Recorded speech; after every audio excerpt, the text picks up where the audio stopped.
ये सेंस जो आता है नेशनलिटी को का सेंस निकालने के लिए हम इस्तेमाल करते नेशनलिटी को, लेकिन वो पूरी नेशनलिटी होगी और फिर ये प्लूरल हो जाएगा। The English are working nation, the English are, ठीक है, पूरी नेशन वगैरह आएगा तो भी प्लूरल होगा, क्योंकि अब प्लूरल है। The English are okay doing well in their country, ठीक है, They are doing well in their country, THEIR, ठीक है, in their country, तो possessive भी pronoun है, right?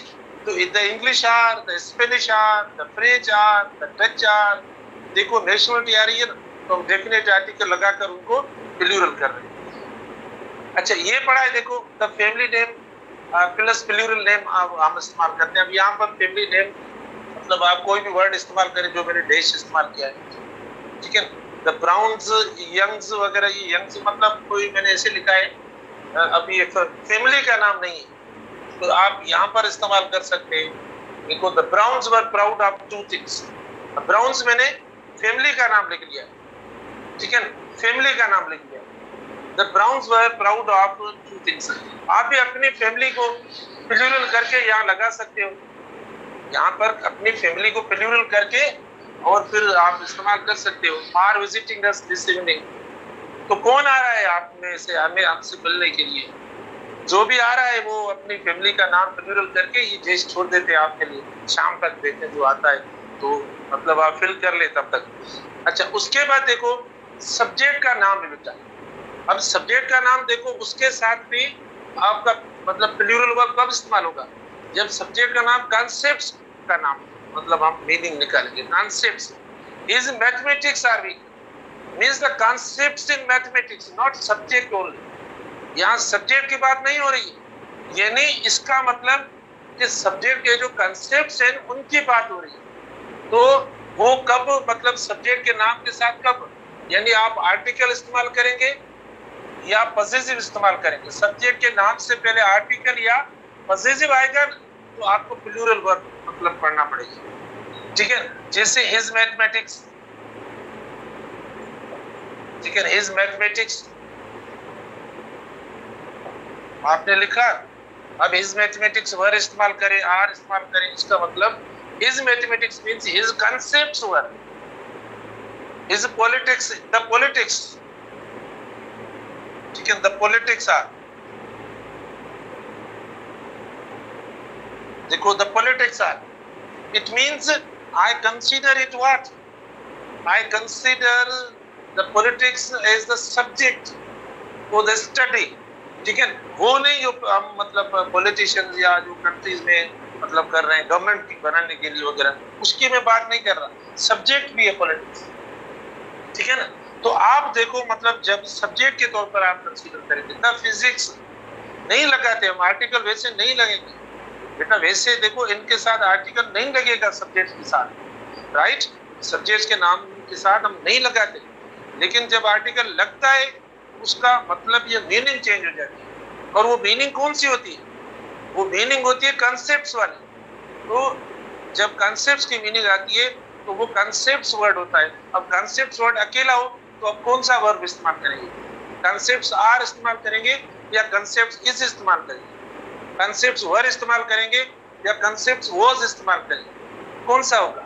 तो यहाँ पर जो मतलब इनका आ रहा है, ये मतलब जब कॉन्सेप्ट्स की मीनिंग आएगी, और कॉन्सेप्ट्स की मीनिंग आ जाएगी वो कब, जब आप आर्टिकल लगाएंगे या पॉसेसिव लगाएंगे, ठीक है, तब देखो ये आ जाएगी। अच्छा तो यहाँ पर भी देखो ये अभी सेंटेंस करेक्ट नहीं है, यहाँ पर सेंटेंस जो है वो ये करेक्ट सेंटेंस नहीं है बेटा, ठीक है। अगर हम इसको करेक्ट करेंगे तो मतलब ये मीनिंग देगा, अदरवाइज ये मीनिंग नहीं देगा। तो यहाँ पर देखो हिज इकोनॉमिक्स, हिज इकोनॉमिक्स, अब देखो हिज इकोनॉमिक्स टू रन, अभी होगा to run the affairs of the home, ये करेक्ट कर देना आप, सेंटेंस पूरा मैं लिख रहा हूँ। देखो his economics to run the affairs of the home are not laudable, are not laudable, मतलब ये तारीफ करने जैसे नहीं है। His economics to run the affairs, ये अफेयर्स होगा कि to run the affairs of the home are not laudable, LAUDABLE, laudable. जो सेंटेंस क्या है पूरा, यानी ये सेंटेंस यहाँ से शुरू हुआ, is economics to run the affairs of the home are not laudable, ठीक है। तो आप मतलब ये देखो, यानी मतलब इकोनॉमिक्स हो गया या अफेयर्स, खुद वर्ड आ गया, फिर भी हमने प्लूरल वर्ड लगा लिया, लेकिन इज इकोनॉमिक्स तो कहने का मकसद, अगर सब्जेक्टिव वर्ड से पहले आप डेफिनेट आर्टिकल लगाते हो, ठीक है ना, या आप जो वो पॉजिटिव वर्ड लगाते हो, तो मतलब वो क्या, यानी प्लूरल वर्ब शो करेगा। वो क्या शो करेगा, प्लूरल वर्ब लगाएगा, हम लगाएंगे उसके साथ। बाकी इसके अंदर स्पेसिफिक भी हो सकता है, मतलब मैथमेटिक्स ही लर्न, क्योंकि इस तरीके से भी हो सकता है। देखो तो मतलब सब्जेक्ट थोड़ा स्पेसिफाई भी हो सकता है, तो वो हमें सेंटेंस का कॉन्टेक्स्ट भी ध्यान में रखना है। तो फिर वहां पर आप देखना कि मतलब अगर कॉन्सेप्ट्स की मीनिंग नहीं आ रही है तो हम वर्ब सिंगुलर रखेंगे, फिर वो थोड़ा आपको जज करना पड़ेगा, ठीक है। तो ये आपके रूल्स हो गए सारे, और हमने इन सबको डिस्कस कर लिया। इसको प्लीज छोड़ें, ये कोई मतलब नहीं है। तो अब ये तकरीबन आपकी मतलब इम्पोर्टेंट हो गए। अब चंद कोई रूल्स ऐसे हैं, लेकिन वो अब आपने पढ़े, मैंने मुख्तलिफ जो वो क्लासेस में एक्सप्लेन किए, आपको पढ़ाए भी हैं। जैसे आई विश वाले होते हैं, तो हम कौन सा वर्ब इस्तेमाल करें, ठीक है ना।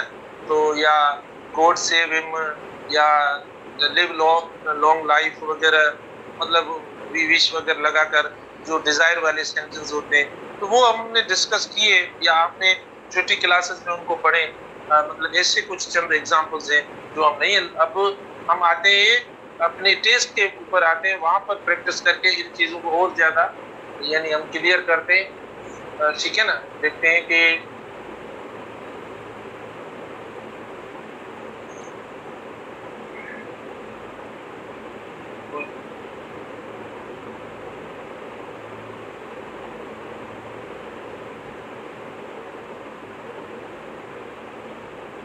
टेस्ट वाले सेंटेंसेस पे आते हैं, हम नंबर के हिसाब से देखें।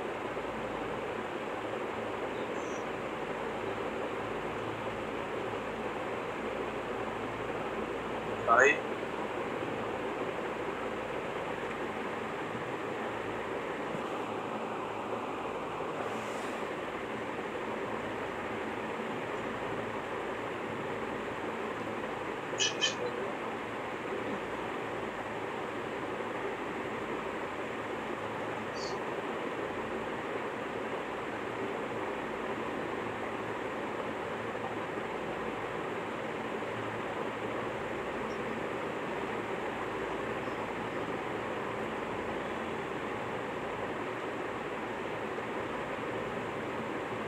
ये सेंटेंसेस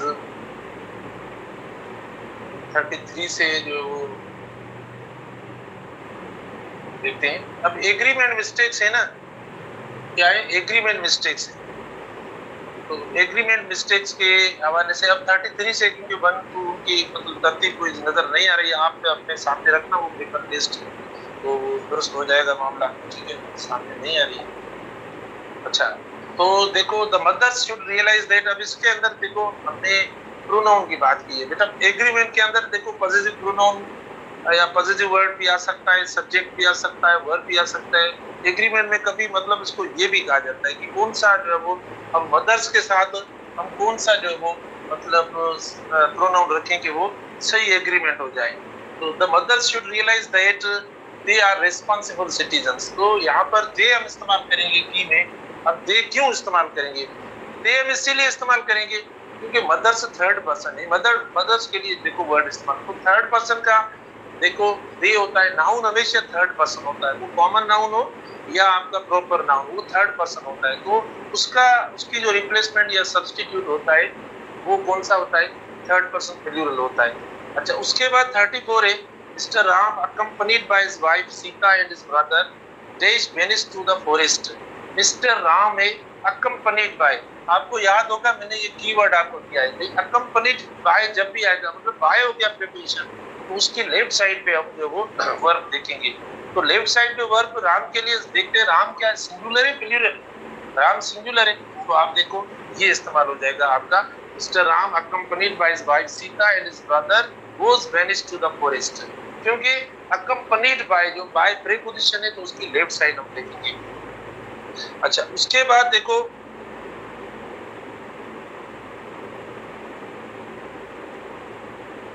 अच्छा उसके बाद 35 आप देखें बेटा, सेंटेंस नंबर 35 है। 35 के अंदर देखो अ number of students, a number of, मैंने आपको याद करवाया था कि अ नंबर और द नंबर में देखो डिफरेंस, तो मैंने अपने तरफ से एक बताया था कि अ मतलब आर ए आर यानी प्लूरल, तो इसमें देखो प्लूरल जो वर्ब होगा वो हम इस्तेमाल करेंगे। A number of students are देखो ये इस्तेमाल करेंगे, ठीक है, ये देखो हम इस्तेमाल कर रहे हैं। A number of students are going on the trip, अगर द नंबर होता सेंटेंस तो सेम हो सकता है बेटा, द नंबर होता सेंटेंस सेम हो जाएगा, और वर्ब जो इस्तेमाल करेंगे वो वर्ब हम यानी सिंगुलर इस्तेमाल करेंगे, वहां पर वर्ब जो आप इस्तेमाल करेंगे वो सिंगुलर होगा आपका। अच्छा उसके बाद सेंटेंस नंबर 36 है, the dead trees and piling paints along with the broken windows and flipping shutters dash everyone believe that evil spirits haunt the deserted Sinclair house। ये लॉन्ग सेंटेंस है, ठीक है बेटा, लॉन्ग सेंटेंस है, लेकिन the trees and piling paints, अभी यहाँ पर आप खुद देखें कि ये अलोंग है, ये प्रीपोजिशन, ये प्रेपो है हमारा बेटा, प्रेपो के लेफ्ट साइड पे देखिए, जब यानी प्रीपोजिशन वाला कोई यूज आता है सब्जेक्ट वर्ब एग्रीमेंट में, तो जो सब्जेक्ट होगा वो S1 होगा, S1 मतलब लेफ्ट साइड पे देखो। अब S1 में देखो अगर हम एक लेते हैं तो भी प्लूरल है, अगर एंड कनेक्ट करते हैं तो भी, मतलब एंड तो करें तो जाहिर है ये दो वर्ड्स एक साथ इस्तेमाल होंगे, इसका मतलब हमारा S1 जो है ना वो प्रीपोजिशन की लेफ्ट साइड पे S1 हम देखेंगे और वो प्लूरल है, ठीक है, वो प्लूरल है। जब वो प्लूरल है तो वर्ब कौन सा है आपको पता है, डायरेक्टली प्रोपोर्शन, वर्ब भी प्लूरल हो जाएगा, तो यहाँ पर वर्ब कौन सा होगा, इसके अंदर देखो डी पड़ा है, ठीक है, यानी the dead trees and piling paints, तो लेफ्ट साइड देखेंगे ना तो लेफ्ट साइड पे आपको क्या नजर आएगा, डी नजर आएगा, राइट, ये हो गया आपका 35 हुआ है सेंटेंस, 36 हो गया, ठीक है 36। अब यहाँ पर की भी मैं कोशिश करता हूँ ताकि आपकी को प्रॉब्लम ना हो। 37 देखते हैं, जितने हो सके ज्यादा।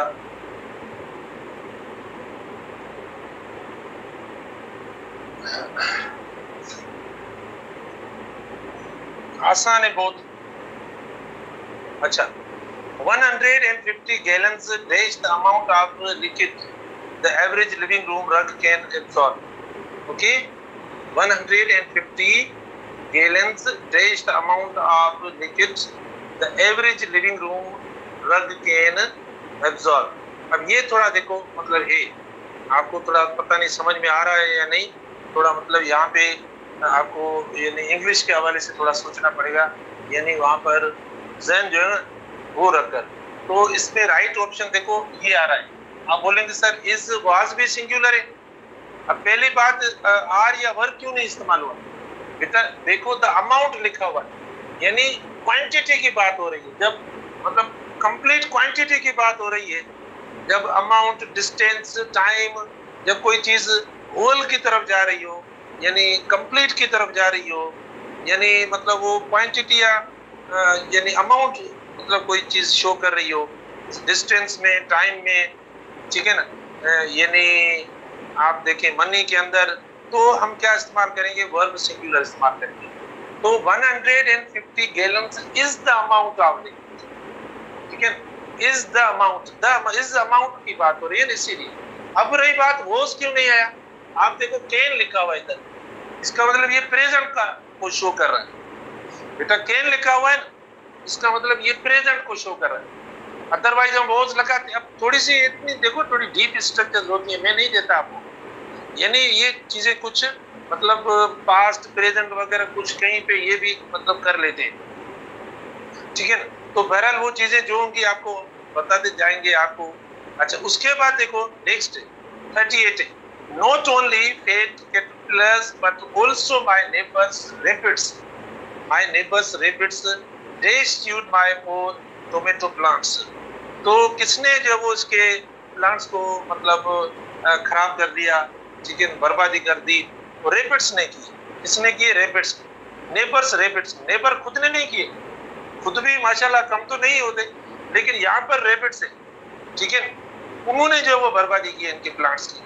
तो अब रैबिट्स देखो, आपको पता होगा 3 वर्ड्स मैंने बताए थे बेटा, जो भी मैंने, आप एक मेरी बात सुनो, आपको टेस्ट पेपर प्रैक्टिस का भेजा है ना, अगर आपको टाइम मिले, अगर टाइम नहीं तो खैर है, कोई मसला नहीं है, मैं आपको सजेस्ट कर रहा हूँ, मतलब वो मेरी सजेशन ये है कि आपको जो चीज, जो सेंटेंस मिला है उसके सामने आप कॉन्सेप्ट लिख लो। मतलब जो हमने इतने सारे कॉन्सेप्ट्स पढ़े हैं, एक सेंटेंस आ रहा है तो सामने सामने कॉन्सेप्ट लिख लो कि भाई ये कॉन्सेप्ट जो नॉट ओनली बट ऑल्सो है, या आप ऐसा मतलब उनका पेयरिंग बना लेंगे, नॉट ओनली और बट ऑल्सो का। तो ये याद करना के एक तरीके होते हैं, जो एक चीज आपको याद हो जाए।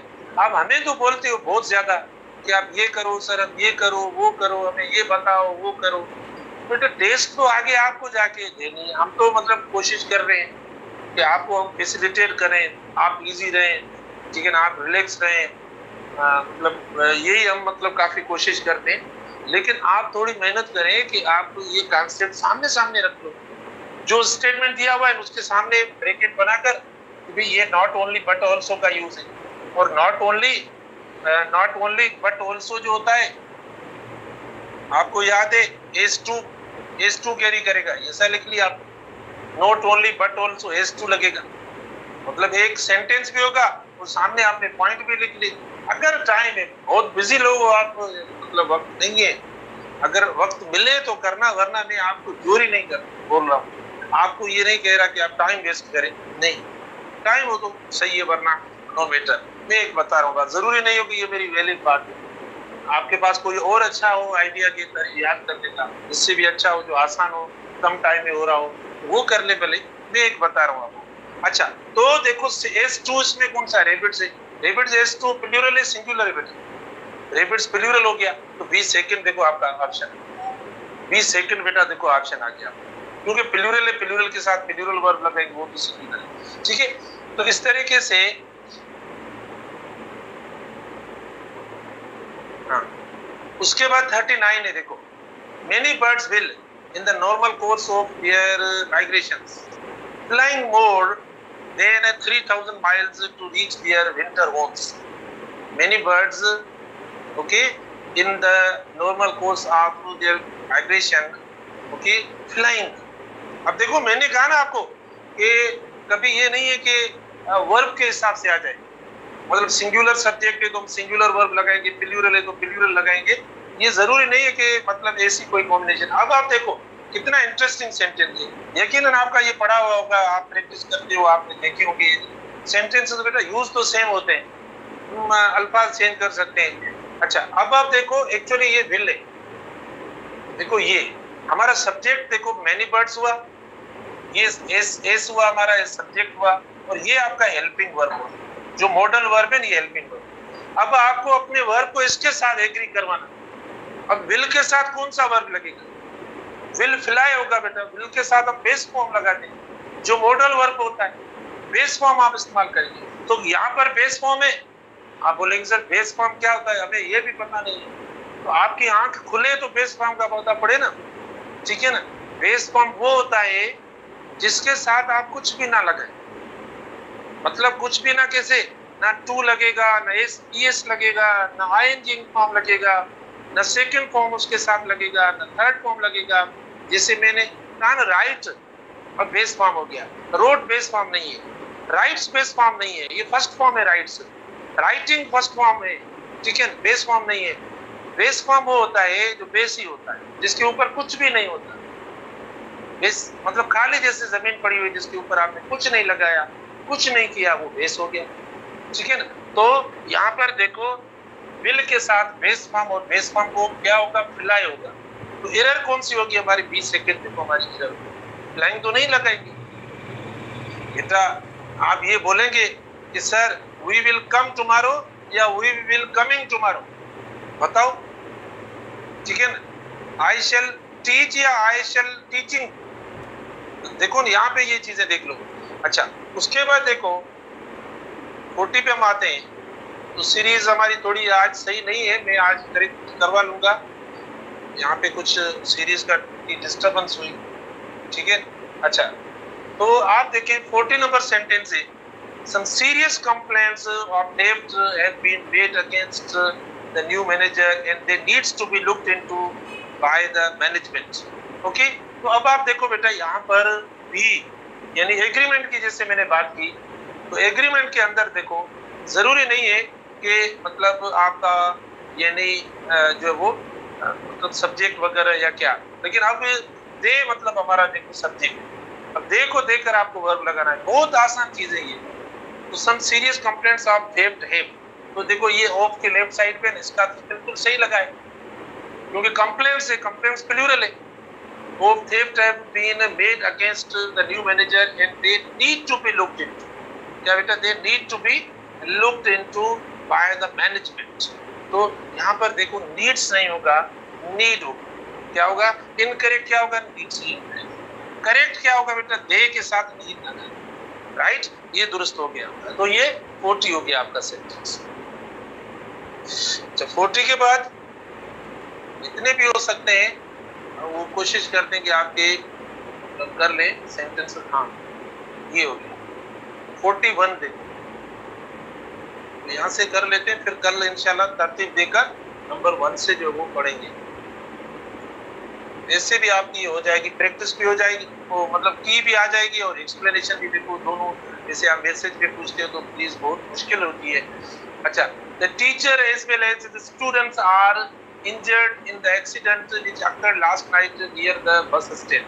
The teacher as well as, बेटा एज वेल एज जो होता है ना, जब एज वेल एज आए तो भी एज 1 को कंसीडर करना, जब एज वेल एज आए तो भी एज 1 को कंसीडर करना। एज 1 अब क्या है? जैसा एज 1 होगा, जरूरी नहीं है एज वेल एज में सिंगुलर एज 1 आए मतलब लेफ्ट साइड पे हो, वो जैसा आए आप वैसा वर्ब इस्तेमाल करना। तो अब सिंगुलर है ना, तो आप देखना कि आप वही इस्तेमाल करेंगे जो sir.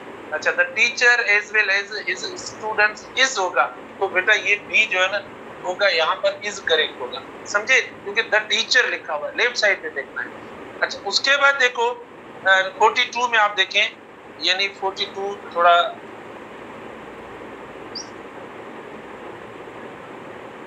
people all over the world needs to think what they can do to eradicate poverty and help the poor.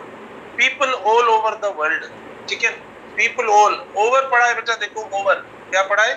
over पढ़ा है, over प्रीपोजिशन है, ठीक है। तो ये देखो, और यहाँ पर ये एरर हो गई, यहाँ पर क्या होगा? करेक्ट होगा नीड, नीड्स नहीं होगा, इसका मतलब बी ऑप्शन आपका इनकरेक्ट हुआ, ठीक है। अच्छा, उसके बाद 43 हमारा सेंटेंस नंबर 43 है, the secretary and principal of the college are attending the district development council meeting at the college, ठीक है बेटा।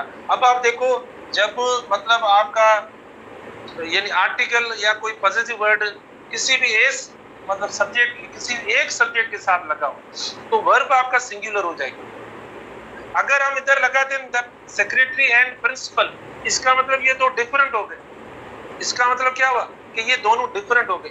अब ये एक है, दो नहीं है, मतलब वो सेक्रेटरी भी है प्रिंसिपल भी। तो यहाँ पर हमने मतलब एरर की है, ये जो कि इज होना चाहिए, ये आर हो जाएगा। या तो आप ऐसा करें कि इसके साथ द लगा लें तो ये आर हो जाएगा, लेकिन अब सेंटेंस बना हुआ है, जो आपको बना हुआ सेंटेंस मिलेगा उसमें तो आप द नहीं लगाएंगे ना, तो यहाँ पर 20 सेकेंड गलत हुआ। और बाकी देखो आर्टिकल्स हैं, आर्टिकल्स हमारा टॉपिक भी नहीं है, अगर कॉमन सेंस की बात है ये भी कर सकते हैं, ठीक है। तो अगर यहाँ पर कोई पॉजिटिव या आर्टिकल आता है तो इसका मतलब ये 2 हो जाएगा। तो 43 तक ये कल में अभी तरतीब मतलब ये करवा देता हूँ सारे सेंटेंसेस, फिर इंशाल्लाह 1 नंबर से कल पढ़ेंगे या एक्सप्लेन भी करेंगे, की भी आपको बताएंगे, ठीक है। थैंक यू, अल्लाह हाफिज़।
अच्छा बेटा, कल जो हम डिस्कस कर रहे थे वो था काइनेटिक मॉलिक्यूलर थ्योरी, और काइनेटिक मॉलिक्यूलर थ्योरी के बाद हमने एक डिस्कस की थी क्वेश्चन जिसको हम कहते हैं काइनेटिक इक्वेशन, जो क्लासेस ने दी थी।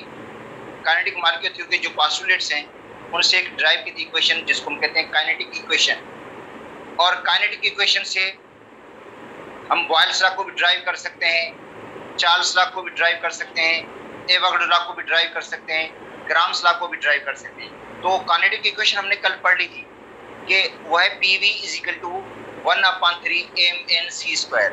बेटा PV is equal to 1/3 mnc²। अब एम क्या है? Mass of the single molecule है। बेटा जो एम जाहिर कर रहा है वो है mass of the single molecule, single molecule या वन मॉलिक्यूल का मास। एन क्या है? नंबर ऑफ मॉलिक्यूल्स हैं। बेटा एन क्या है? मॉलिक्यूल्स की तादाद है। और c² क्या होता है? ठीक है, यह मीन स्क्वायर वेलोसिटी। बेटा मीन स्क्वायर वेलोसिटी है, मीन स्क्वायर वेलोसिटी। ठीक है, तो कल हमने यहाँ तक पढ़ लिया था। फिर आगे है कि एम तो बेटा mass of the single molecule है ये, और एन नंबर ऑफ मॉलिक्यूल्स है, और c² है मीन स्क्वायर वेलोसिटी। तो मीन स्क्वायर वेलोसिटी को थोड़ा एक्सप्लेन किया गया है यहाँ पे। एक्चुअली मैं आपको बता दूं ये टॉपिक PMC के सिलेबस के अंदर नहीं है। ठीक है, और अब जितने भी ये टॉपिक आगे आ रहे हैं ये PMC के सिलेबस के नहीं है बेसिकली, मगर हम पढ़ रहे हैं इनको ताकि कोई क्वेश्चन ना आ जाए। और उसके बाद मैं सोच रहा हूँ कि आप लोगों को जो एक्स्ट्रा टॉपिक है, सपोज करते हैं जो PMC के सिलेबस में नहीं है, तो वो मैं अलग टाइम में पढ़ा दूँ आप लोगों को, क्योंकि फिर टाइम बहुत चला जाता है इस तरह एक्स्ट्रा टॉपिक्स के अंदर, और जो मेन टॉपिक है वो नहीं हो पाते उतने। तो सोच रहा हूँ मैं कि आपको एक्स्ट्रा टाइम में वो टॉपिक पढ़ा दूँ जो समझे PMC के सिलेबस के अंदर तो नहीं है, मगर बुक के अंदर वो शामिल हैं, उन चैप्टर्स के अंदर वो शामिल हैं। कभी कभी क्वेश्चन वो उसमें से आ भी 1-2 क्वेश्चन आ भी जाते हैं। तो बेटा इसके अंदर है, आज तो हम पढ़ लेते हैं, आगे फर्दर की मैं बता रहा हूँ आपको। तो ये c², देखो इसको एक्सप्लेन किया गया। c² है मीन स्क्वायर वेलोसिटी। अब देखो मीन स्क्वायर वेलोसिटी, क्योंकि जो मॉलिक्यूल्स हैं उनकी जो वेलोसिटीज है वो एक जैसी नहीं है। बेटा जो मॉलिक्यूल्स हैं उनकी वेलोसिटी एक जैसी नहीं, इसलिए उनका एवरेज लिया जाता है। अब देखो एक है n1 मॉलिक्यूल्स, n1 मतलब एक मॉलिक्यूल्स की तादाद है n1 जिनकी वेलोसिटी है c1। एक मॉलिक्यूल्स की तादाद है n2 जिनकी वेलोसिटी है c2, और एक है n3 जिनकी वेलोसिटी है c3। इसका मतलब है उन सब का एवरेज निकालते हैं। ये मॉलिक्यूल्स की जितनी भी वेलोसिटीज हैं, बेटा मॉलिक्यूल्स की जितनी भी वेलोसिटीज हैं उनका हम क्या लेते हैं? एवरेज लेते हैं। इसको हम कहते हैं मीन स्क्वायर वेलोसिटी। मीन का मतलब ही एवरेज होता है। तो यहाँ पे इसको एक्सप्लेन किया गया। देखो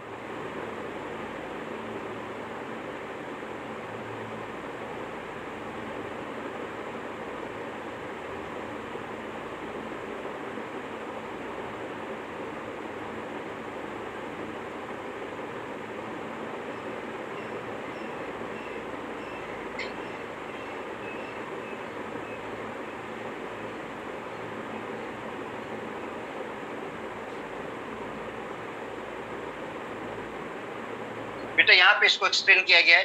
ये कह रहा है the idea of the mean square velocity is important. जो मीन स्क्वायर वेलोसिटी का आइडिया वो अहम है। All the molecules of gas, जितने भी गैस के मॉलिक्यूल्स हैं, जितने भी गैस के मॉलिक्यूल्स हैं under given conditions do not have same velocity. जितने भी गैस के मॉलिक्यूल्स हैं उनकी वेलोसिटी एक जैसी नहीं है। ठीक है, उनकी वेलोसिटीज क्या है? डिफरेंट वेलोसिटीज हैं। जो मॉलिक्यूल्स की वेलोसिटीज डिफरेंट है। ठीक है, डिस्ट्रीब्यूटेड अमंग द मॉलिक्यूल्स। और मैक्सवेल ने लॉ दिया था किसका? डिस्ट्रीब्यूशन ऑफ द वेलोसिटीज का। बेटा पढ़ा था हमने काइनेटिक इक्वेशन में। काइनेटिक इक्वेशन के अंदर मैक्सवेल ने भी उसके अंदर एक्सटेंड किया था उसको, और लॉ दिया था किसका? डिस्ट्रीब्यूशन ऑफ द वेलोसिटीज का। Distribution of the velocities. ठीक है, वो क्या कहता है? कहता है n1 मॉलिक्यूल्स हैं। बेटा n1 का मतलब है मॉलिक्यूल्स की तादाद n1 है जिनकी वेलोसिटी है c1। वेलोसिटी क्या है? c1। n2 मॉलिक्यूल्स हैं जिनकी वेलोसिटी है c2। n3 मॉलिक्यूल्स हैं जिनकी वेलोसिटी है c3। n4 n5 इस तरह। उनका हम एवरेज लेते हैं। उनका क्या लेते हैं? एवरेज। तो बेटा ये क्या है? एवरेज है। अब देखो सी, ये जो मीन स्क्वायर वेलोसिटी है, ये बेटा मीन स्क्वायर वेलोसिटी किसका एवरेज है? c1 square plus c2 square plus c3 square and so on upon n1 plus n2 plus n3। अब मैं बताऊं क्यों। अब n1 मॉलिक्यूल्स हैं बेटा, मॉलिक्यूल्स की तादाद n1 है जिनकी वेलोसिटी है c1, n2 मॉलिक्यूल की वेलोसिटी है c2, n3 मॉलिक्यूल की वेलोसिटी है c3 एंड सो ऑन। ये n1 क्या है? मॉलिक्यूल्स की तादाद है बेटा। n1 क्या है? मॉलिक्यूल्स की तादाद है जिनकी वेलोसिटी है c1, n2 मॉलिक्यूल्स की तादाद है जिनकी वेलोसिटी है c2 और n3 मॉलिक्यूल्स की तादाद जिनकी वेलोसिटी है c3। जिनका हम क्या लेते हैं? एवरेज लेते हैं, जिसको हम कहते हैं mean square velocity. Mean square velocity जिसको कहते हैं, सबका एवरेज क्या है? मीन स्क्वायर वेलोसिटी कहलाता है। ठीक है, अच्छा। और उसके बाद देखो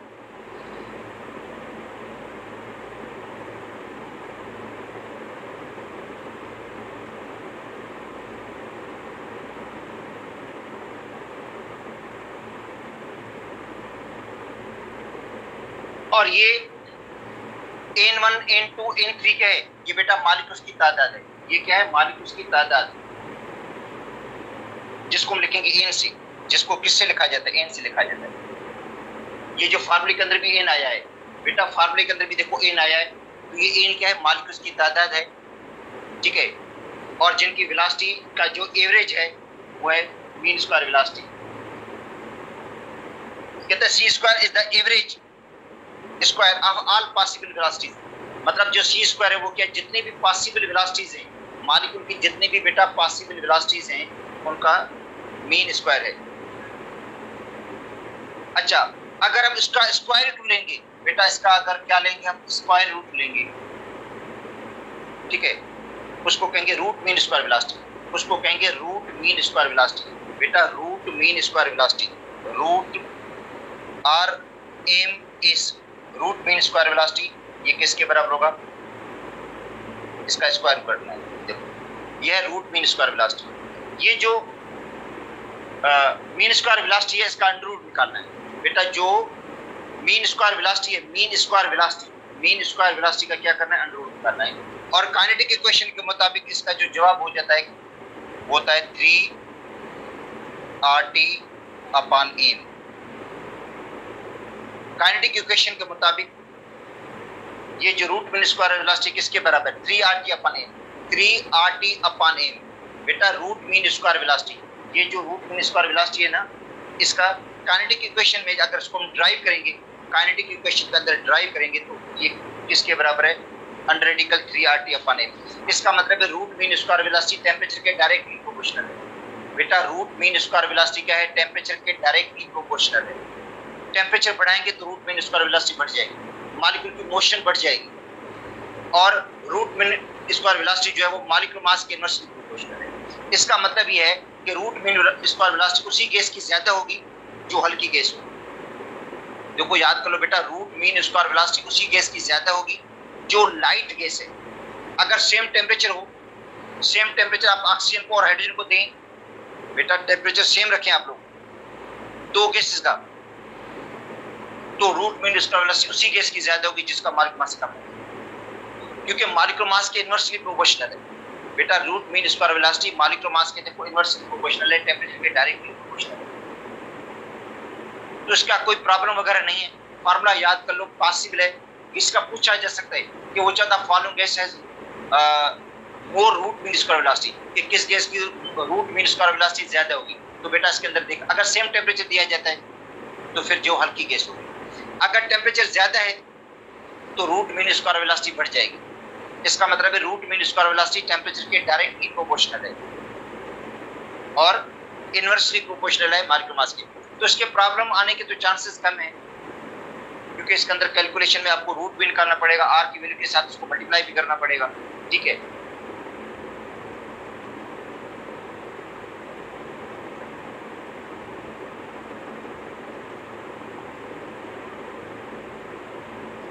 हाँ। अब उसके बाद है एक्सप्लेनेशन बेटा। एक्सप्लेनेशन किसकी? काइनेटिक थ्योरी की, मुख्तलिफ लॉज के हिसाब से। जरूरत ही नहीं है, क्योंकि वहां पे ड्राइव किया गया है, वहां बताया गया है बेटा, मतलब ये काइनेटिक इक्वेशन से लॉज को ड्राइव किया गया है और फाइनल यही बताया गया कि PV is equal to P, पढ़कर आए हम PV is equal to P. और जब हम चार्ल्स लॉ को पढ़ेंगे तो फाइनली प्रूव होगा V upon T is equal to K. वो तो हम पहले भी पढ़कर आए हैं कि V upon T is equal to K है। तो इसका मतलब है वेरिफिकेशन हो जाती है, मतलब काइनेटिक इक्वेशन के अंदर इन लॉज की वेरिफिकेशन हो जाती है कि ये सही है, एक्सपेरिमेंटली प्रूव हो रहे हैं और ये जो लॉज हैं गैस के नेचर पे डिपेंड नहीं करते। तो बेटा यहाँ पे ये बात थी कि न पढ़ने की आपको जरूरत भी है इसके अंदर, क्योंकि अंदर वो सिर्फ प्रूव किया गया है, इसमें से क्वेश्चंस नहीं आ सकते हैं।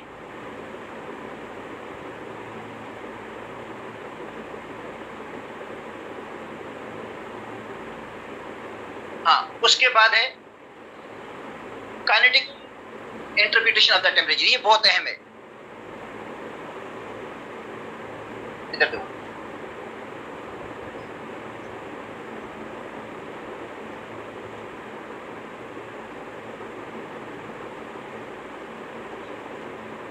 बेटा काइनेटिक जो है थ्योरी के अंदर टेम्परेचर की देखो, टेम्परेचर को किस तरह इंटरप्रिट किया जाता है। टेम्परेचर की देखो इंटरप्रिटेशन या टेम्परेचर की एक्सप्लेनेशन काइनेटिक थ्योरी के अंदर, ये फिर भी अहम है तो नहीं सिलेबस के अंदर, मगर फिर भी आपको मैं समझा देता हूं। देखो काइनेटिक की जो इक्वेशन है वो बेटा है PV is equal to 1/3 mc²। देखो बेटा काइनेटिक इक्वेशन,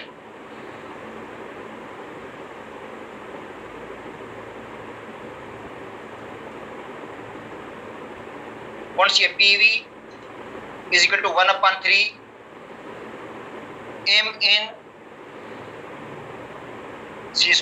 पता है आप लोगों को m किसको शो करता है? Mass of the single molecule. n किसको शो करता है? नंबर ऑफ मॉलिक्यूल्स को। और c² क्या है? मीन स्क्वायर वेलोसिटी है। ये तो आप पता है काइनेटिक इक्वेशन है बेटा।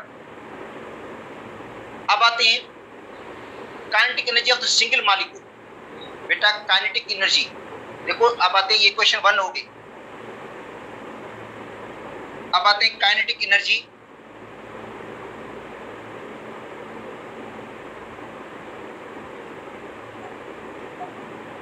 Average kinetic energy of one molecule.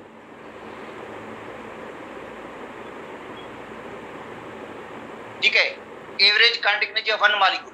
Average kinetic energy of one molecule due to translational motion, क्योंकि मॉलिक्यूल जो होता है वो ट्रांसलेशनल मूव करता है, ऑल डायरेक्शन मूव करता है, क्योंकि मॉलिक्यूल्स की जो मोशन होती है बेटा ऑल डायरेक्शन में होती है, सब डायरेक्शन में मूव करता है, कोलाइड भी होता है, आपस में टकराता भी है।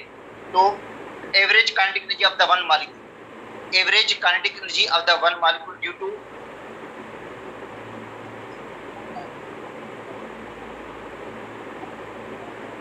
ट्रांसलेशनल मोशन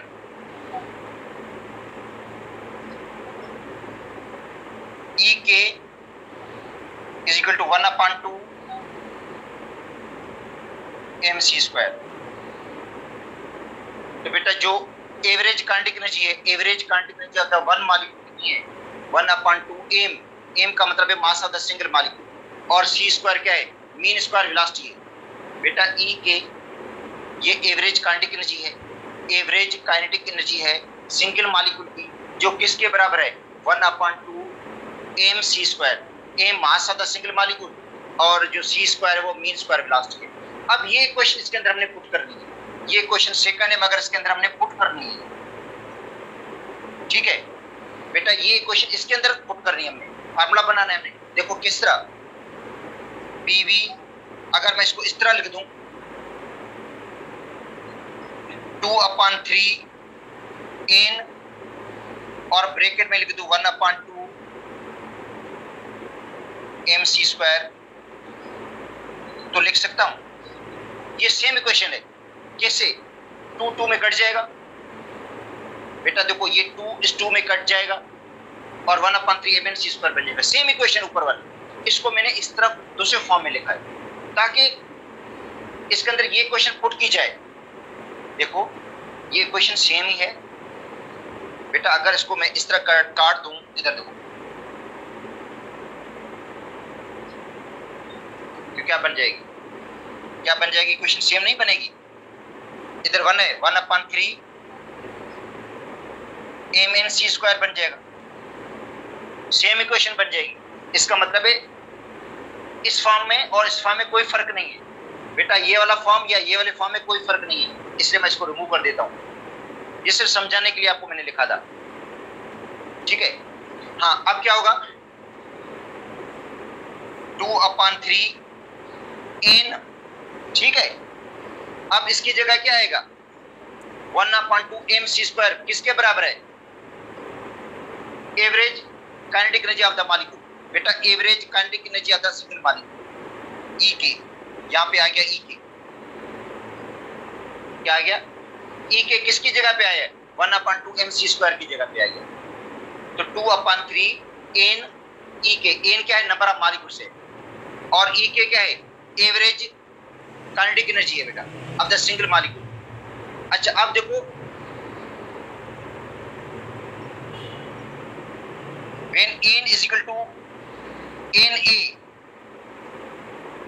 na का मतलब एवोगाड्रो नंबर, मॉलिक्यूल्स की तादाद एवोगाड्रो नंबर के बराबर हो।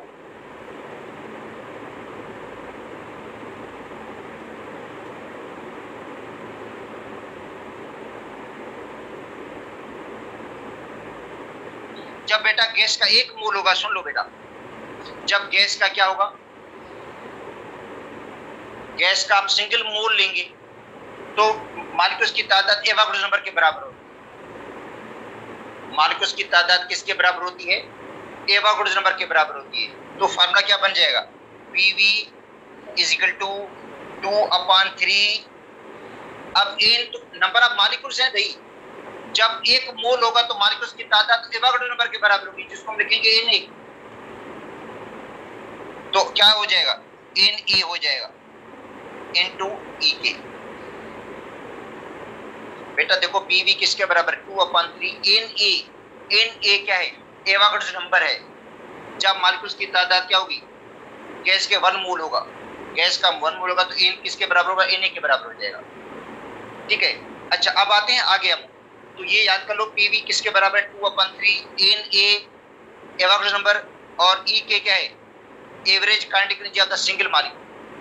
अब आते हैं PV = nRT। बेटा PV किसके बराबर है, nRT के बराबर होता है। अब इक्वेशन की नंबरिंग मैंने की नहीं है, चलो इसको नंबर मैं देता हूं 3 और इसको नंबर देता हूं 4, ठीक है भाई। तो PV किसके बराबर है, nRT के बराबर है। Ideal gas equation, when n is equal to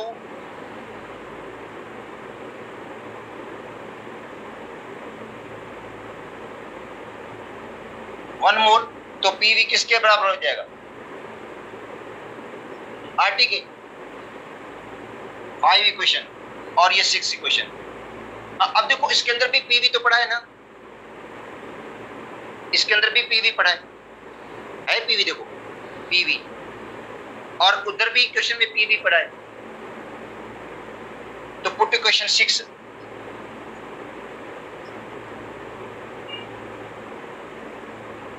in equation 4, तो हो जाएगा RT। बेटा देखो RT, इधर देखो मैं बता देता हूँ, RT किसकी जगह पे आ गया, इसकी जगह पे, क्योंकि PV बराबर था RT के, PV बराबर था nRT का, मगर n की वैल्यू 1 मोल है, तो PV बराबर होगा RT के, तो इसकी जगह पे RT आ जाएगा। तो RT किसके बराबर होगा, 2/3, RT बराबर हो जाएगा 2/3 NaE। अब याद कर लो E के क्या है, E के होता है average kinetic energy of the single molecule. Na क्या है, एवोगाड्रो नंबर है, मॉलिक्यूल्स की तादाद एवोगाड्रो नंबर के बराबर है, तो RT बराबर होगा 2/3 Na। अच्छा अब अगर इनकी हम क्रॉस मल्टीप्लिकेशन कर दें, ठीक है बेटा, by cross multiplication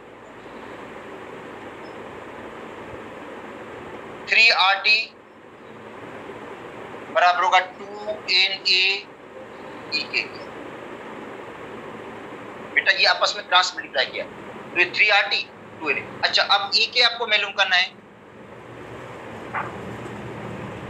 average kinetic energy. बेटा एवरेज काइनेटिक एनर्जी अगर आपको निकालनी है तो 3RT अपॉन 2Na के बराबर हो जाएगा। ये फार्मूला है। ये फार्मूला बताता है average kinetic energy directly proportional absolute energy. ये बता रही है कि एवरेज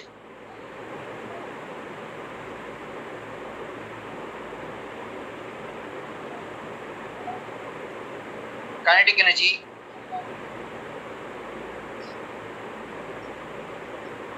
is directly proportional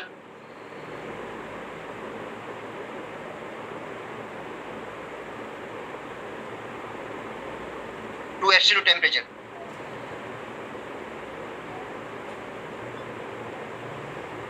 बेटा प्रूव हो गया ना कि एवरेज काइनेटिक एनर्जी जो है वो डायरेक्टली प्रोपोर्शनल है टेम्परेचर की। जो एवरेज काइनेटिक एनर्जी है वो किसके डायरेक्टली प्रोपोर्शनल है? टेम्परेचर के डायरेक्टली प्रोपोर्शनल। टेम्परेचर बढ़ाएंगे एवरेज काइनेटिक एनर्जी बढ़ जाएगी, मॉलिक्यूल की मोशन बढ़ जाएगी, ठीक है। और टेम्परेचर जो मेजरमेंट है वो एवरेज काइनेटिक एनर्जी की मेजरमेंट है। बेटा टेम्परेचर मेजरमेंट किसकी है? एवरेज काइनेटिक एनर्जी की मेजरमेंट है।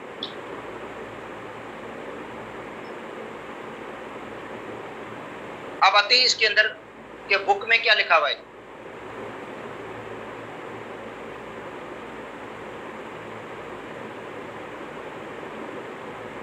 तो बुक में यहां तक हमने प्रूव कर लिया है। ये इसके एक्सप्रेशन।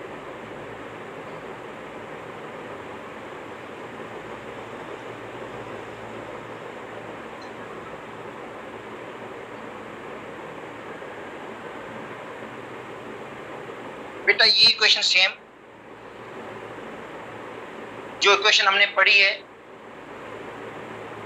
कि E के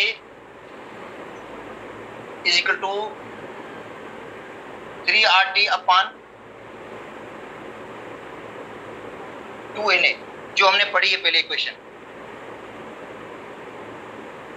3RT अपॉन 2Na। इसके बारे में एक्सप्लेनेशन है। कहता है temperature according to which the Kelvin temperature, Kelvin का मतलब absolute temperature, is directly proportional to average kinetic, average translational kinetic energy। जो टेम्परेचर है वो डायरेक्टली प्रोपोर्शनल किसके? एवरेज ट्रांसलेशनल काइनेटिक एनर्जी और मॉलिक्यूल्स। जो टेम्परेचर है वो डायरेक्टली प्रोपोर्शनल किसके बेटा? Average translational kinetic energy of the molecules। This suggests that change in the temperature, जब टेम्परेचर को चेंज करेंगे तो मॉलिक्यूल की इंटेंसिटी में चेंजिंग आ जाएगी, मॉलिक्यूल की मोशन में चेंजिंग होगी। अगर टेम्परेचर बढ़ाएंगे तो मॉलिक्यूल की मोशन बढ़ जाएगी, टेम्परेचर को कम करेंगे तो मॉलिक्यूल की मोशन भी कम हो जाएगी। तो चेंज इन टेम्परेचर, अगर टेम्परेचर में चेंज करेंगे तो क्या होगा? Change in the intensity of the molecule motion, सारे मॉलिक्यूल की मोशन में भी इंटेंसिटी आ जाएगी। अगर टेम्परेचर बढ़ाएंगे तो मॉलिक्यूल की मोशन में इंटेंसिटी बढ़ जाएगी, टेम्परेचर को कम करेंगे तो मॉलिक्यूल की मोशन भी कम हो जाएगी। इसका मतलब है टेम्परेचर को आप बढ़ाएंगे तो एवरेज ट्रांसलेशनल काइनेटिक एनर्जी बढ़ जाएगी। मॉलिक्यूल जो होंगे वो ऑल डायरेक्शन में कोलाइड होंगे, मॉलिक्यूल से होंगे वो ऑल डायरेक्शन के अंदर कोलाइड होंगे, टकराएंगे। When the heat flow from one body to another, जब बेटा हीट फ्लो करती है एक बॉडी से दूसरी बॉडी में, एक गर्म पानी है दूसरा ठंडा पानी है। देखो एक गर्म पानी हो और दूसरा क्या हो? ठंडा पानी हो। जब उनके आपस में मिक्सिंग करते हैं तो हीट फ्लो करती है किससे? हॉट बॉडी से कोल्ड बॉडी की तरफ, क्योंकि हॉट बॉडी के जो मॉलिक्यूल्स होते हैं वो कोलाइड होते हैं, टकराते हैं किसके साथ? उन मॉलिक्यूल के साथ जिनका टेम्परेचर लो है। और फिर क्या होगा? अपनी एनर्जी लूज कर देते हैं, एनर्जी कोलियन के थ्रू लूज कर देते हैं। कोलाइड होते हैं ना आपस में, टकराते हैं, टकराने से वो एनर्जी अपनी लूज कर देते हैं। और जो कोल्डर बॉडी होती है उनका जो टेम्परेचर है थोड़ा राइज हो जाता है, बढ़ जाता है। और फिर थोड़ी देर के बाद उनका टेम्परेचर क्या हो जाता है? इक्वल हो जाता है, बराबर टेम्परेचर हो जाता है, ठीक है। तो ये कहता है when heat flow from one body to another, molecules in the hot body give up the some of their kinetic energy. जो हॉट बॉडी के मॉलिक्यूल्स होते हैं बेटा, जिनकी जो हॉट बॉडी है, जो हॉट लिक्विड है या हॉट बॉडी है, उसके जो मॉलिक्यूल्स हैं अपनी एनर्जी क्या कर देते हैं? लूज कर देते हैं, kinetic energy. Through the collision, किसके जरिए? कोलाइड होते हैं। कोलाइड किसके साथ होते हैं? जो कोल्ड मॉलिक्यूल्स के साथ कोलाइड होते हैं। जो हॉट मॉलिक्यूल्स हैं वो कोल्ड मॉलिक्यूल्स के साथ कोलाइड होते हैं और कोलिन के थ्रू अपनी एनर्जी लूज कर देते हैं कोल्ड बॉडी में। This process of flow of heat, ये जो हीट का प्रोसेस है फ्लो का, ये कंटिन्यूसली जारी रहेगा जब तक एवरेज ट्रांसलेशनल काइनेटिक एनर्जी जो है मॉलिक्यूल्स की इक्वल नहीं हो जाती। जब तक मॉलिक्यूल्स की average translational energy kinetic energy क्या होती है? बराबर नहीं हो जाती और सब मॉलिक्यूल्स का टेम्परेचर एक जैसा हो जाएगा। जो सारे मॉलिक्यूल्स का टेम्परेचर क्या हो जाएगा? एक जैसा हो जाएगा। दिस इक्वलाइज, इससे क्या हो जाता है? इक्वलाइज हो जाता है, बराबर हो जाता है। क्या है? Temperature of the both body, जो दोनों बॉडीज हैं उनका टेम्परेचर बराबर हो जाएगा। इन गैसेस एंड लिक्विड्स, बेटा गैसेस में और लिक्विड्स में ट्रांसलेशनल मोशन होती है, मॉलिक्यूल्स मूव करते हैं, ठीक है। तो लिक्विड के अंदर और गैसेस के अंदर टेम्परेचर इज द मेजरमेंट, ये अहम बात है, average translational kinetic energy of the molecules. बेटा ये अहम बात है कि लिक्विड के अंदर और गैसेस के अंदर जो टेम्परेचर है वो मेजरमेंट किसकी है? एवरेज ट्रांसलेशनल काइनेटिक एनर्जी, क्योंकि मॉलिक्यूल जो होते हैं वो मूव करते हैं all direction. Where molecules can not move freely in solids, solid के अंदर मॉलिक्यूल्स फ्रीली मूव नहीं कर सकते, तो सॉलिड के अंदर ट्रांसलेशनल मोशन नहीं होती है, वाइब्रेशनल मोशन होती है। तो टेम्परेचर मेजरमेंट किसकी है? वाइब्रेशनल मोशन की, सॉलिड के अंदर। देखो बेटा अहम बात है कि सॉलिड के अंदर molecules can not free, solid के अंदर जो मॉलिक्यूल्स हैं वो फ्रीली मूव नहीं करते, तो temperature becomes the measurement of vibrational kinetic energy. तो टेम्परेचर किसकी मेजरमेंट होगी? वाइब्रेशनल काइनेटिक एनर्जी की। बहुत अहम बात। लिक्विड और गैसेस के अंदर जो टेम्परेचर है वो मेजरमेंट किसकी है? बेटा एवरेज ट्रांसलेशनल काइनेटिक एनर्जी। जबकि सॉलिड के अंदर ट्रांसलेशनल काइनेटिक एनर्जी नहीं होती है, मॉलिक्यूल्स मूव नहीं करते हैं, मगर मीन पोजीशन पर वाइब्रेट करते रहते हैं, मीन पोजीशन पर उनमें वाइब्रेशन होती है, तो टेम्परेचर किसकी मेजरमेंट है? वाइब्रेशनल काइनेटिक एनर्जी, ठीक है। और जब टेम्परेचर एब्सोल्यूट जीरो होता है बेटा, 0 केल्विन, तो जो गैस के मॉलिक्यूल्स की मोशन सीज हो जाती है, मगर फिर भी उनमें वाइब्रेशनल मोशन होगी, जो मॉलिक्यूल्स अपने मीन पोजीशन पर वाइब्रेट करते रहेंगे। बेटा देखो अगर टेम्परेचर एब्सोल्यूट जीरो है, 0 केल्विन है, तो मॉलिक्यूल की जो मोशन है वो सीज हो जाती है। जितने भी गैसेस के मॉलिक्यूल्स हैं, क्योंकि हमने पढ़ा है कि ये आइडियल टेम्परेचर है, जितनी भी गैसेस हैं वो लिक्विफाइड हो जाती है या सॉल्डिफाइड हो जाती है, ठीक है। तो फिर अगर वो सॉल्डिफाई होंगी तो लाजिमी बात है फिर उनके अंदर ट्रांसलेशनल काइनेटिक एनर्जी होगी नहीं, और फिर क्या होगा? सिर्फ वाइब्रेशन होगी, क्योंकि एब्सोल्यूट जीरो पर भी मॉलिक्यूल्स में वाइब्रेशन होती है, ठीक है। अच्छा उसके बाद हम आगे बढ़ते हैं।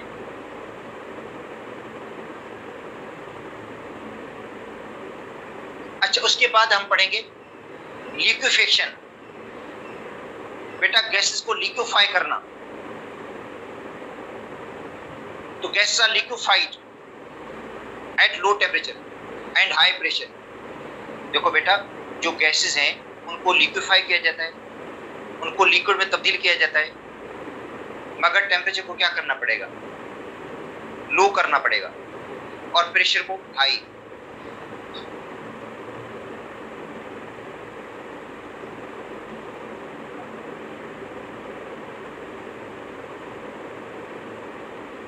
तो गैसेस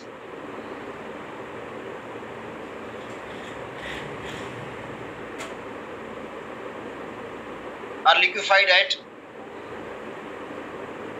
low temperature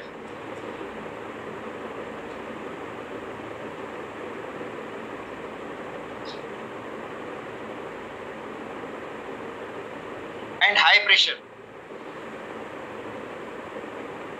बेटा लो टेम्परेचर और हाई प्रेशर गैसेस को आप लिक्विड में तब्दील कर सकते हैं, क्योंकि जब हम टेम्परेचर को लो करते हैं तो मॉलिक्यूल्स की जो काइनेटिक एनर्जी है वो कम हो जाती है।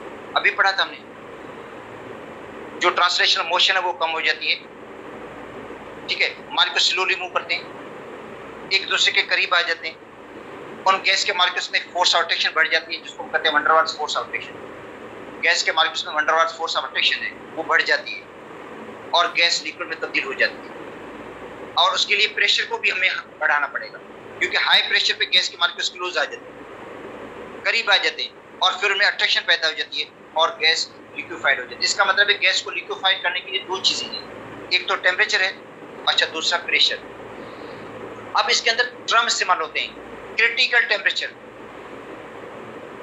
बेटा देखो टर्म इस्तेमाल होते हैं, क्रिटिकल टेम्परेचर। क्रिटिकल टेम्परेचर वो टेम्परेचर होता है जिसपे गैस को लिक्विफाई किया जा सकता है, मतलब उसके लिए प्रेशर लगाना पड़ेगा। अब देखो क्रिटिकल टेम्परेचर बेटा वो टेम्परेचर है जिसपे गैस को आप लिक्विफाई कर सकते हैं, प्रेशर लगाकर, क्रिटिकल प्रेशर लगाकर उसको लिक्विफाई कर सकते हैं। अगर टेम्परेचर उससे ज्यादा होगा, अगर टेम्परेचर क्रिटिकल टेम्परेचर से ज्यादा है, उसके बाद कितना भी प्रेशर लगाएंगे गैस लिक्विफाई नहीं होगी। बेटा देखो एक ड्रम को समझो, क्रिटिकल टेम्परेचर वो टेम्परेचर है जिसपे वो मैक्सिमम टेम्परेचर है जिसपे गैस को आप लिक्विफाई कर सकते हैं, मगर अकेले टेम्परेचर देकर नहीं, अकेले टेम्परेचर से नहीं, उसके लिए आपको प्रेशर भी लगाना पड़ेगा। उस प्रेशर को हम कहते हैं क्रिटिकल प्रेशर, जिसपे गैस को आप लिक्विफाई कर लेंगे। अगर टेम्परेचर क्रिटिकल टेम्परेचर से ज्यादा है, फिर आप कितने भी हाई प्रेशर लगाते हैं गैस लिक्विफाई नहीं होगी। अगर टेम्परेचर क्रिटिकल टेम्परेचर से कम है तो गैस इजीली लिक्विफाई हो जाएगी। बेटा क्रिटिकल टेम्परेचर समझे वो टेम्परेचर है जिस पर वो मैक्सिमम टेम्परेचर है जिस पे गैस को आप क्या कर सकते हो, लिक्विफाई कर सकते हो प्रेशर लगाकर। अगर टेम्परेचर उसी से, अगर सपोज करते हैं गैस का क्रिटिकल टेम्परेचर है 32 डिग्री सेंटीग्रेड, इसका मतलब है 32 डिग्री सेंटीग्रेड पर वो गैस लिक्विफाई होगी, मगर उसके लिए प्रेशर लगाना पड़ेगा। 31 पे इजीली हो जाएगी, 30 पे हो जाएगी, इससे कम टेम्परेचर पे इजीली हो जाएगी, मगर 33 पे नहीं होगी, भले कितना प्रेशर लगा दें, क्योंकि एक हद बताई गई है, एक लिमिट बताई गई है। हर गैस के लिए एक्सपेरिमेंट अलग से किया गया, तो हर गैस का बेटा क्रिटिकल टेम्परेचर अलग होगा, क्रिटिकल प्रेशर अलग होगा। हर गैस के लिए क्रिटिकल टेम्परेचर और क्रिटिकल प्रेशर जो होता है वो अलग अलग होता है। हाँ, अब देखो इसमें जो पोलर गैसेस हैं are easily liquefied than non polar gases. बेटा जो पोलर गैसेस हैं उनको आप इजीली लिक्विफाइड कर सकते हैं। नॉन पोलर गैसेस है क्योंकि पोलर गैसेस में फोर्स ऑफ अट्रैक्शन है, और इसका मतलब है जिस गैस में फोर्स ऑफ अट्रैक्शन स्ट्रॉन्गर है वो इजीली लिक्विफाइड हो जाएगी, मगर जिसमें फोर्स ऑफ अट्रैक्शन वीकर है, नॉन पोलर गैसेस हैं, उनको लिक्विफाई करना डिफिकल्ट होगा। बेटा देखो जो गैसेस पोलर हैं उनको आप इजीली लिक्विफाइड कर सकते हैं। अब देखो जैसे एयर के अंदर पानी के बुखार आते हैं, एयर है उसके अंदर वाटर वेपर्स हैं, उनको आप इजीली लिक्विफाइड कर सकते हैं। जब हम कमरे के अंदर ठंडे पानी का जग रखते हैं तो उसके देखो बाहर ड्रॉपलेट लग जाते हैं, ड्रॉपलेट उसके ऊपर बाहर ड्रॉप ड्रॉप लगे होते हैं। एक्चुअली वो एयर के अंदर पानी का बुखार आता है जो लिक्विफाइड लिक्विड में तब्दील होता है। H2O वेपर्स थे, एयर के अंदर जो H2O वेपर्स थे वो इजीली देखो लिक्विफाइड हो गए। इसके लिए इतनी आपको मेहनत करनी नहीं पड़ी। ठंडे पानी मतलब ठंडे पानी की बोतल रखी, ठंडे पानी का जग रखा, उसके बाहर ड्रॉपलेट लगे, क्योंकि गैस के एयर के मार्कस कोलाइड होते हैं, ठीक है, किसके साथ, उस कंटेनर के साथ, और वो कंटेनर ठंडा है तो वो क्या हो जाते हैं, कंडेंस हो जाते हैं, लिक्विड में तब्दील हो जाते हैं। तो इसका मतलब है वाटर वेपर्स को लिक्विफाई करना आसान है, मगर वहां पे जो ऑक्सीजन के मॉलिक्यूल्स है वो नहीं लिक्विफाई हो रहे। एयर के अंदर ऑक्सीजन भी तो है ना 21%, नाइट्रोजन 78%, उनके मॉलिक्यूल्स लिक्विफाई नहीं हो रहे, मगर उसके अंदर जो वाटर वेपर्स हैं जिनकी तादाद भी बहुत कम है वो लिक्विफाई हो गए। तो इसका मतलब है एयर तो मिक्सचर है ना, नाइट्रोजन का, ऑक्सीजन का, कार्बन डाइऑक्साइड का, वाटर वेपर्स भी है उसके अंदर, नोबल गैसेस भी है उसके अंदर, मगर सिर्फ वाटर जो है वो लिक्विफाई आसानी से हो गया, बाकी नहीं हो रहे। हाँ वो हो जाएंगे, नाइट्रोजन भी हो जाएगी, ऑक्सीजन भी होगी, मगर वो डिफिकल्टी से लिक्विफाई क्योंकि वो नॉन पोलर है। तो इसका मतलब है बेटा पोलर जो गैसेस है उनमें फोर्स ऑफ अट्रैक्शन है और उनको लिक्विफाई करना आसान है, और जो नॉन पोलर गैसेस हैं उनको लिक्विफाई करना मुश्किल होगा। तो जितने भी गैसेस हैं इन सब का क्रिटिकल टेम्परेचर होता है क्रिटिकल प्रेशर। तो क्रिटिकल टेम्परेचर वो, क्रिटिकल प्रेशर वो है जिसपे आप गैस को क्या कर सकते हैं, लिक्विफाई कर सकते हैं। बेटा टेम्परेचर और प्रेशर दोनों चीजें, अकेले टेम्परेचर भी नहीं काम देगा, मगर उसके साथ प्रेशर भी लगाना पड़ेगा। मगर क्रिटिकल टेम्परेचर से थोड़ा ज्यादा टेम्परेचर होगा, फिर कितना भी प्रेशर लगाएं गैस लिक्विफाई नहीं होगी। बेटा क्रिटिकल टेम्परेचर वो टेम्परेचर है जिस पे गैस को आप लिक्विफाई कर सकते हैं, मगर प्रेशर लगाकर। और क्रिटिकल टेम्परेचर से हाई टेम्परेचर होगा, फिर कितना भी प्रेशर लगाएंगे तो वो गैस लिक्विफाई नहीं होगी। अगर क्रिटिकल टेम्परेचर से कम टेम्परेचर है इजीली हो जाएगी। इसका मतलब जितना उससे टेम्परेचर कम करते जाएंगे तो वो गैस इजीली लिक्विफाइड हो जाएगी। तो हर गैस का अलग अलग है, याद करने की जरूरत नहीं है, इन टर्म्स को समझ लो बस, ठीक है। मगर ये आपको याद जरूर करना होगा कि किस गैस का क्रिटिकल टेम्परेचर जो होगा हाई होगा, किसका लो होगा। जो पोलर गैसेस है उनका क्रिटिकल टेम्परेचर हाई होता है, और जो नॉन पोलर गैसेस हैं उनका जो क्रिटिकल टेम्परेचर होता है वो लोअर होता है। वो माइंड्स में होगा, तभी उनको हम लिक्विफाई कर सकते हैं, अदरवाइज नहीं, ठीक है।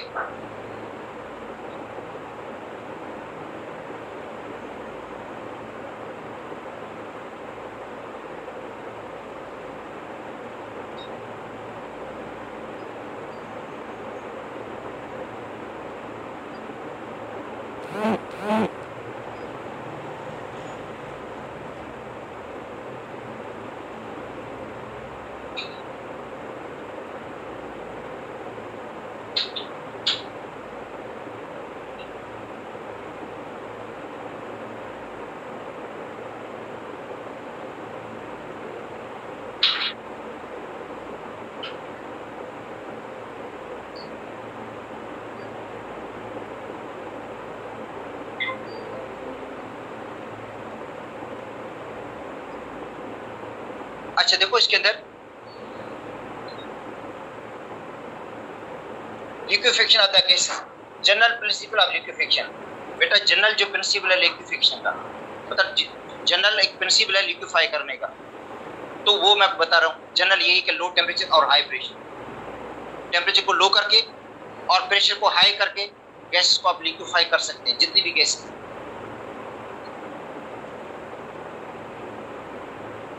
अच्छा, तो कहते हैं converting of gas into liquid require high pressure and low temperature. मतलब गैस को लिक्विफाई करने के लिए हाई प्रेशर चाहिए, low temperature. High pressure bring the molecules close together. High pressure क्या करेगा, मॉलिक्यूल्स को क्लोज करेगा। बेटा प्रेशर हाई करना का मतलब गैस के मॉलिक्यूल्स को क्लोज करना। एंड लो टेम्परेचर मॉलिक्यूल की मोशन को क्या कर देगा, कम कर देगा। काइनेटिक एनर्जी कम हो जाएगी, अट्रैक्टिव फोर्सेस बढ़ जाएंगी, डोमिनेट हो जाएगी। अगर टेम्परेचर को लो करेंगे तो मॉलिक्यूल की मोशन कम हो जाएगी और काइनेटिक एनर्जी कम हो जाएगी, मॉलिक्यूल्स में एक फोर्स ऑफ अट्रैक्शन पैदा हो जाएगी। यही चीजें हैं जो गैस को लिक्विफाई कर सकती हैं। Every gas there exists a temperature. हर गैस का एक टेम्परेचर है। अब वो gas can not be liquefied, जिससे वो ज्यादा टेम्परेचर को लिक्विफाई नहीं हो। बेटा हर गैस का अलग से टेम्परेचर है, जिससे अगर टेम्परेचर बढ़ेगा ना वो गैस लिक्विफाई नहीं होगी। उससे लो पे हो जाएगी, लो पे हो जाएगी, मगर उससे हाई पे नहीं होगी। No matter how much the pressure is applied. फिर उसके बाद आप कितना भी प्रेशर अप्लाई करेंगे कुछ नहीं होगा। मतलब जो क्रिटिकल टेम्परेचर है से अगर टेम्परेचर ज्यादा है, मैंने आपको पहले बताया कि ये गैस है जिसका क्रिटिकल टेम्परेचर 32 डिग्री सेंटीग्रेड है, तो इसका मतलब है उसको 31 पे लिक्विफाई कर सकते हैं, 30 पे कर सकते हैं, 29 पे कर सकते हैं, मगर 34 पे नहीं कर सकते या 33 पे नहीं कर सकते, भले कितना भी प्रेशर लगा दे। क्योंकि वो क्रिटिकल टेम्परेचर एक तो समझे एक हद होती है, समझिए। अगर उससे ज्यादा टेम्परेचर होगा तो फिर गैस लिक्विफाई नहीं होगी, भले कितना भी प्रेशर लगा दें आप।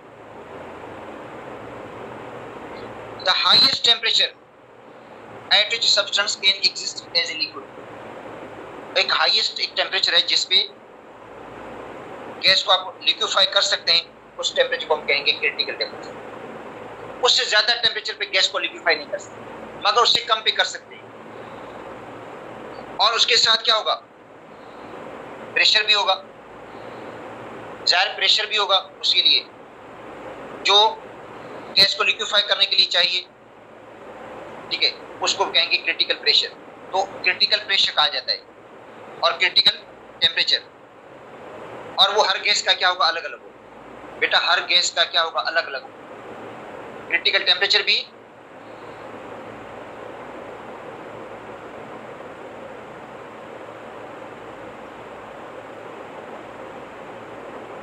और क्रिटिकल प्रेशर भी।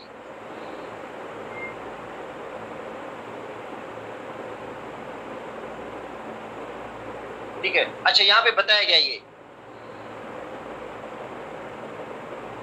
कि critical temperature and critical pressure are very important. ये अहम है गैस को लिक्विफाई करने के लिए, मतलब गैस को लिक्विफाई करने के लिए क्रिटिकल टेम्परेचर और क्रिटिकल प्रेशर की नॉलेज हमें होनी चाहिए।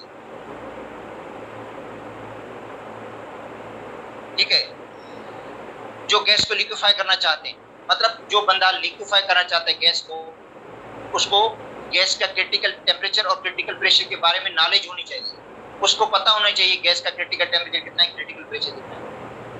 These properties provide us information about the condition. ये गैसेस के बारे में कंडीशन हमें बता देती हैं कि गैस कौन सी कंडीशन पे लिक्विफाई होगी। अब देखो ऑक्सीजन का क्रिटिकल कितना है, 118.75 बेटा, ऑक्सीजन के लिए क्रिटिकल टेम्परेचर कितना है, इसका मतलब है ऑक्सीजन -118 टेम्परेचर पे आप लिक्विफाई कर सकते हैं, मगर अकेला टेम्परेचर नहीं, उसके लिए प्रेशर भी लगाना पड़ेगा, मगर जो टेम्परेचर है वो कितना है, -118, क्योंकि नॉन पोलर है, इसलिए देखो इसका क्रिटिकल टेम्परेचर लोअर है। हाँ, इससे ज्यादा टेम्परेचर पे इसको आप लिक्विफाई नहीं कर सकते।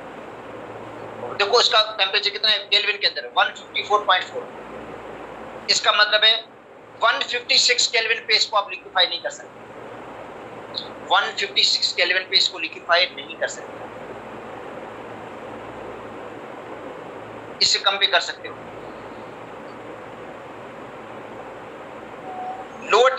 लोअर पे तो कर सकते हैं आप लोग, अगर इससे टेम्परेचर कम होगा ना उससे आप कर सकते हो, इससे ज्यादा पे नहीं कर सकते, मगर उसके लिए प्रेशर भी चाहिए, हाई प्रेशर भी चाहिए। और अमोनिया का क्या है, अमोनिया तो पोलर है बेटा, पोलर गैस का हाई होगा, अमोनिया पोलर है, वाटर पोलर है, HCl पोलर है, तो याद कर लो पोलर गैस इजीली लिक्विफाइड हो जाती है और उनका क्रिटिकल टेम्परेचर भी हाई होगा। अब देखो ऑक्सीजन का कम है, -118, नोट कर लो, ये जो दो टेम्परेचर दिए गए ये नोट कर रहे हैं क्योंकि थ्योरी के अंदर आ गए। अमोनिया का कितना है, पोलर गैस है, क्रिटिकल टेम्परेचर इसका देखो कितना है, 132.4, मतलब 132.44 डिग्री सेंटीग्रेड पर भी अमोनिया को आप लिक्विफाई कर सकते हो प्रेशर लगाकर। 132.44 डिग्री सेंटीग्रेड पर भी अमोनिया को आप लिक्विफाई कर सकते हो, मगर टेम्परेचर नहीं, सिर्फ इसके लिए आपको प्रेशर भी लगाना पड़ेगा तब। बाकी 134 या 35 पे इसको लिक्विफाई नहीं कर सकते, भले कितना भी प्रेशर लगा दो, इससे कम टेम्परेचर पे इसको लिक्विफाई कर सकते और फिर प्रेशर भी इतना नहीं लगाना पड़ेगा। इसका मतलब है रूम टेम्परेचर पे आप अमोनिया को तो इजीली लिक्विफाई कर सकते हैं भाई, रूम टेम्परेचर पे आप अमोनिया को तो इजीली लिक्विफाई करेंगे। रूम टेम्परेचर पे 25 डिग्री सेंटीग्रेड है या 0 डिग्री सेंटीग्रेड पे, STP पे अमोनिया को तो आप इजीली लिक्विफाई कर सकते हो भाई। जो अमोनिया 132 पे लिक्विफाई हो सकती है, अब ये मत समझो कि 132 पे इसको लिक्विफाई अकेला टेम्परेचर नहीं, प्रेशर लगाना पड़ेगा, उतना क्रिटिकल प्रेशर लगाओगे तभी वो लिक्विफाई होगी, मगर 0 डिग्री सेंटीग्रेड पर समझे इजीली लिक्विफाई होती है, मगर 0 डिग्री सेंटीग्रेड पर ऑक्सीजन लिक्विफाई नहीं होगी कितना भी प्रेशर लगा दे। मतलब दोनों के अगर कंपैरिजन करते हैं तो 0 डिग्री सेंटीग्रेड पे आप अमोनिया को इजीली लिक्विफाई कर सकते हो, फिर आपको प्रेशर भी इतना लगाना नहीं पड़ेगा, जरूरत ही नहीं पड़ेगी, और मगर ऑक्सीजन नहीं होगी लिक्विफाई, ऑक्सीजन का देखो क्रिटिकल टेम्परेचर है कितना, -118 है। तो अब देखो पोलर गैस इजीली लिक्विफाइड हो जाती है। देखो नोट कर दो आप, इस बात से साबित हो गया कि पोलर गैस को लिक्विफाई करना आसान है as compare to non polar gas. तो क्वेश्चन अगर सपोज करते हैं कंसेप्ट के हिसाब से देते थे कि which gas is easily liquefied, ये कौन सी गैस है जो इजीली लिक्विफाइड हो सकती है, उनमें एक अमोनिया दे दें, ऑक्सीजन दे दें, तो आप अमोनिया को टिक करना। अमोनिया से वाटर वेपर्स इजीली हो जाते हैं क्योंकि जो वाटर वेपर्स है उसके अंदर स्ट्रॉन्ग हाइड्रोजन बॉन्डिंग होती है, ज्यादा पोलर है। जब उनको क्लोज करेंगे ना तो उनमें हाइड्रोजन बॉन्ड पैदा हो जाएगा। वाटर वेपर्स का मतलब जब मॉलिक्यूल्स अलग अलग है तो कोई बॉन्ड नहीं है, जब इनको क्लोज करेंगे ना, आप करीब बुलाएंगे तो उनमें फोर्स रोटेशन पैदा हो जाएगा, उनमें हाइड्रोजन बॉन्ड बन जाएगा और इजीली वो लिक्विफाइड हो जाएगी क्योंकि पोलर है वो। HCl भी पोलर है, HA भी पोलर है। तो पोलर गैस को लिक्विफाई करना आसान है मगर नॉन पोलर को डिफिकल्ट है। ये नोट कर दो पहली बात।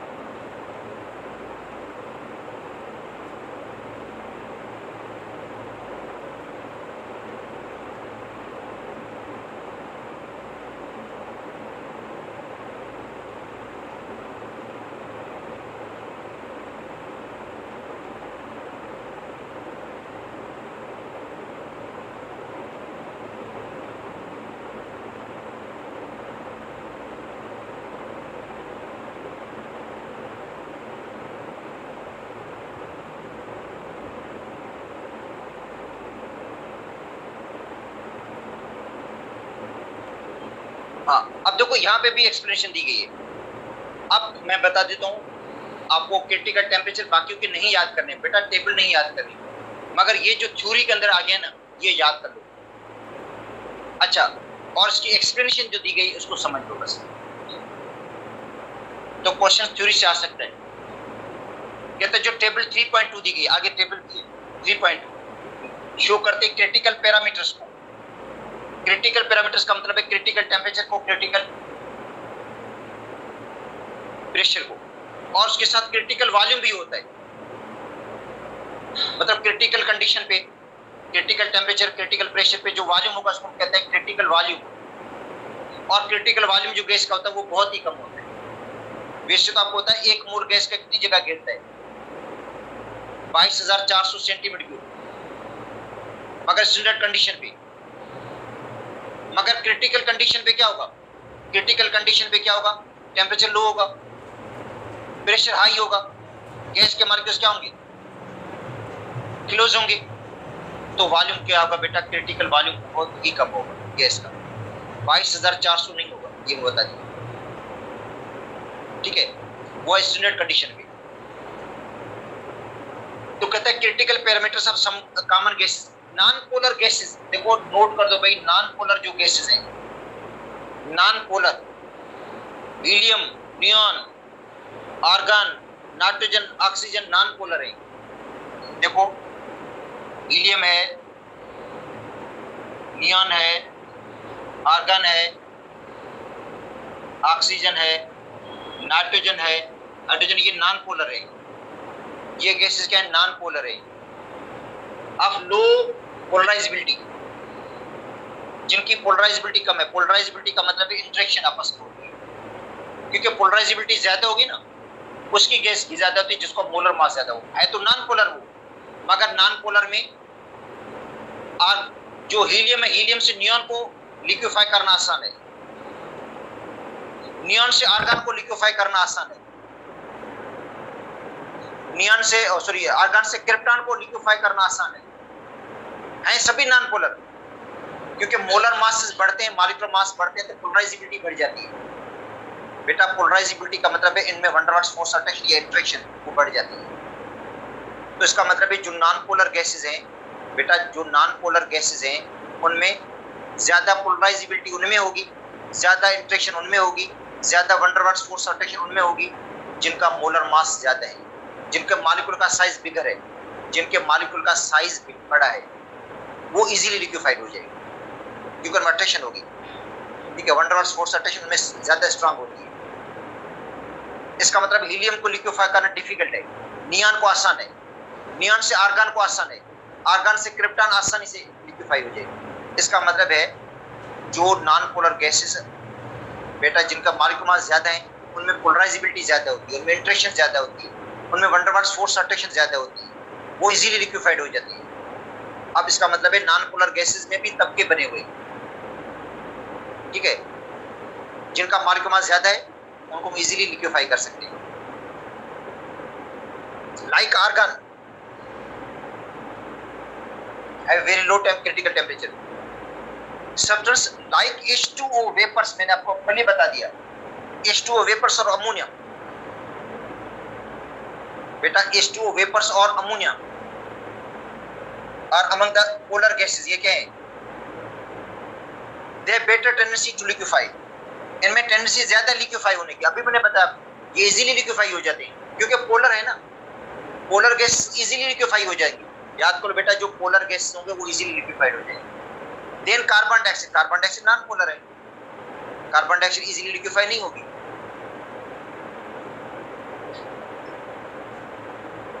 ठीक है, और कार्बन डाइऑक्साइड का टेम्परेचर कितना है 31.1 डिग्री सेंटीग्रेड।